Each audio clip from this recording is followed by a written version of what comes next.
Bharti Airtel has inked a deal with Aircel to acquire 4G spectrum across 8 circles for 3,500 crore rupees. Kritika now joining us with the deal contours. Kritika, clearly we're seeing consolidation in the sector. Can we expect more such deals? And how crucial is this for Bharti Airtel? Nandra, we definitely can expect more such deals, but this really is about the 4G wars. As you know, RelJio has a footprint across all 22 circles. So Bharti Airtel was always just one step behind in trying to get access to the pan-India spectrum, which they have now done finally. So today, after this acquisition, Bharti Airtel will be present across 22 circles. So for this 8 circles, they have paid, as you said, 3,500 crore rupees, which works out to be a fairly cheaper deal if you look at the 8 circles that they have acquired.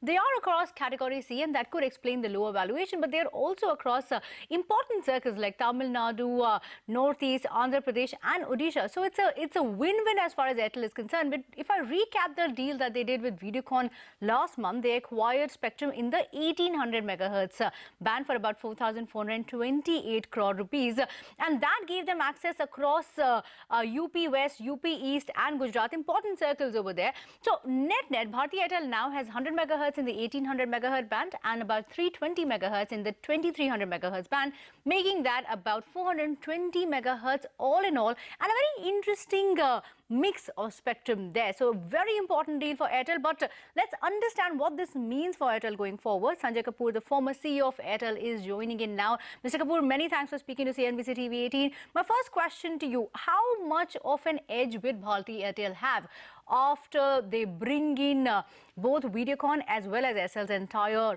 4G footprint? Okay, let's look at the entire game plan a little more strategically and say there is a clear signal from Airtel to say they want to participate and maintain their leadership on the data transformation from voice to data. I think that's pretty evident. I think earlier Airtel bet heavy on 3G, and I think they went the other way around where they wanted to be the only pan-India operator on 3G and almost did that. And therefore, when that was happening, the market started indicating, like it did in China, to say, will we actually hop, skip and jump from 2G and actually move to 4G because the world's already talking about 5G. And therefore, 4G became very relevant. I think this is also a course correction by Airtel, where Airtel, who have already invested behind the 3G technologies, is also investing behind 4G now to be a pan-India operator. Right. Because ultimately the consumer experience that will get determined on 4G is bound to be more superior on speeds compared to 3G. And therefore, I think this is absolutely evident to hedge their bets, to say we need to be in 4G while we are in 3G as well. Okay. And Reliance Jio, which is going to be a major 4G player because that's where they're going, and based on the success of China Mobile in China, they skipped the 3G technology, went to 4G, and have done exceedingly well over there. I think Airtel had to do it. But Mr. Kapoor, since you spoke about RelJio, I want to understand the comparable now. So if you look at the overall spectrum that they hold, 420 megahertz across the 2300 and the 1800 megahertz band. But if you compare RelJio's presence, they're still ahead with just 440 megahertz in 2300 megahertz alone. So if you compare both of them neck to neck, RelJio still seems to have a higher play in a way. The spectrum is only a raw material. Okay. And spectrum doesn't determine the consumer experience by its own. I think it has to be substantiated by an in-building coverage because data needs to be consumed indoors. It needs to have a very solid backhaul. It needs to have support of very solid electronics. And that's how the whole consumer experience will be built with the whole ecosystem. So the device ecosystem, the content ecosystem. And therefore, just judging the game on spectrum might be a little premature. But looking at the spectrum, and looking at the raw material, I would say Airtel and Reliance Jio are now well poised in the market to be amongst the leading players on 4G. The only benefit on 4G that I would see from Reliance Jio that they are building a fresh new data network, whereas the incumbent operators are transforming their voice networks into data networks. So, that's the difference.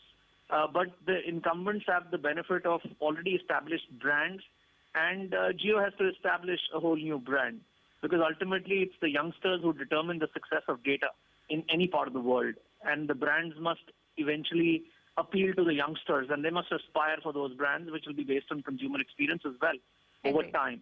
So I guess on the raw material front, both are well poised. Now the real experience of the consumers, which will be determinant of many other factors, will finally judge the winners at the end of the day to say who won it. But given such a large country, I think there can never be one winner. There will be one or two or three solid players in the market, and it seems these two are, really putting their money where Evidently ahead of the pack. But Mr. Kapoor, I buy your point on both the players now being neck to neck. But how will pricing now pan out? Because Bharti has now taken a significant debt to acquire and to ramp up their 4G presence. Positive, yes, but the debt has been piling up. So how will the pricing work now, and what does Bharti need to do to even stay ahead in the margin game? Look, what's happened on data and on technologies is spelling out a very different sort of demeanor going forward. Okay. A technology that used to last 10 or 12 years earlier now doesn't last more than 5 or 6 years. And therefore, any technology and the cost that you incur on that has to be amortized on a shorter period in time. Therefore, if you think pricing is going to determine the winners, I think it's very fallacious thought. Pricing has to be affordable and sustainable to provide a consumer experience and to also upgrade technologies as and when consumer moves and consumes more and more data, which is bound to happen. Not only is the consumption of data going to go up, the form factor of data is changing significantly. What was pictures earlier has become videos now, and close to 85% of the global traffic is going to be video. All right, What is video in standard definition is going to become high definition, versus high definition is going to become 4K. So for the same content, you could be consuming 100x of data.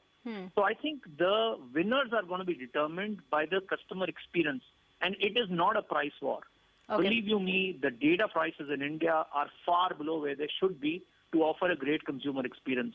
And I hope the price is correct so that the whole technological advancement is sustainable by the industry and by the nation.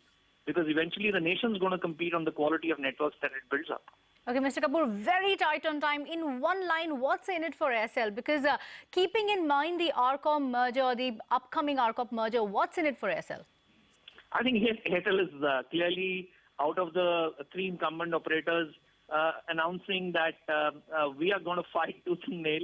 No, sir, but Aircel, specifically Aircel, it's a win-win for Airtel, I get that. But Aircel, is it keeping the merger in mind with Arcom, the upcoming merger, what does this mean for Aircel exactly? Quickly, sir. I think some of the marginal players are giving up the data aspirations completely. They are. All right. Thank you so much, Mr. Kapoor, for joining in with your take on this very important deal. We'll get you more analysis on India Business Hour, but let's take a